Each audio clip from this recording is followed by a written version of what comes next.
তো আপনারা একটুখানি নিউজ পেপারের আর্টিকেলগুলো একবার নজর দিয়ে দেবেন, স্ক্রিনের উপরে ব্লিঙ্ক করিয়ে দিচ্ছি। তো একটু তাহলে হেল্প হবে, গাইডলাইন পাবেন আপনারা যে কিসের উপর বানাচ্ছি, বৃথা যাবে না। তো রেলমন্ত্রী অশ্বিনী বৈষ্ণব সম্প্রতি জানিয়েছেন যে মমতা বন্দ্যোপাধ্যায় রেলমন্ত্রী থাকাকালীন পশ্চিমবঙ্গের রেলের জন্য যে বরাদ্দ ছিল বর্তমানে তা 3 গুণ বৃদ্ধি পেয়েছে। 2024-25 অর্থবর্ষে পশ্চিমবঙ্গের জন্য রেল বাজেটে বরাদ্দ হয়েছে 13,810 কোটি টাকা, যা গত বছরের তুলনায় প্রায় 11.5% বেশি।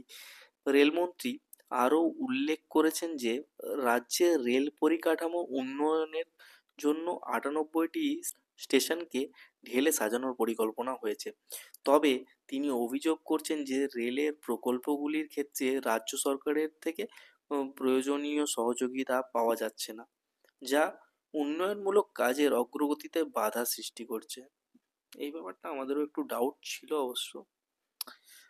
অন্যদিকে রাজ্যের অর্থমন্ত্রী চন্দ্রিমা ভট্টাচার্য এই অভিযোগের প্রতিক্রিয়ায় জানিয়ে বলেছেন, মমতা বন্দ্যোপাধ্যায় রেলমন্ত্রী থাকাকালীন বাংলায় বিপুল বরাদ্দের পাশাপাশি সময়ে প্রকল্প সম্পন্ন হয়েছে।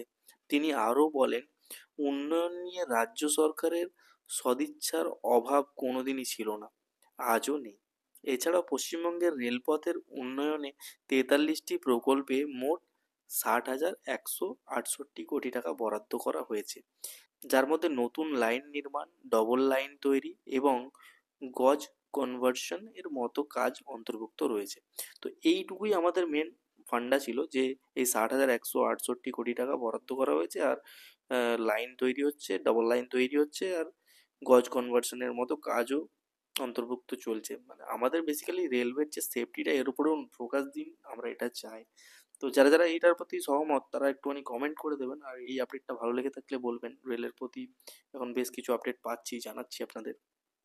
থ্যাংক ইউ, নেক্সট ভিডিওতে আবার দেখা হবে।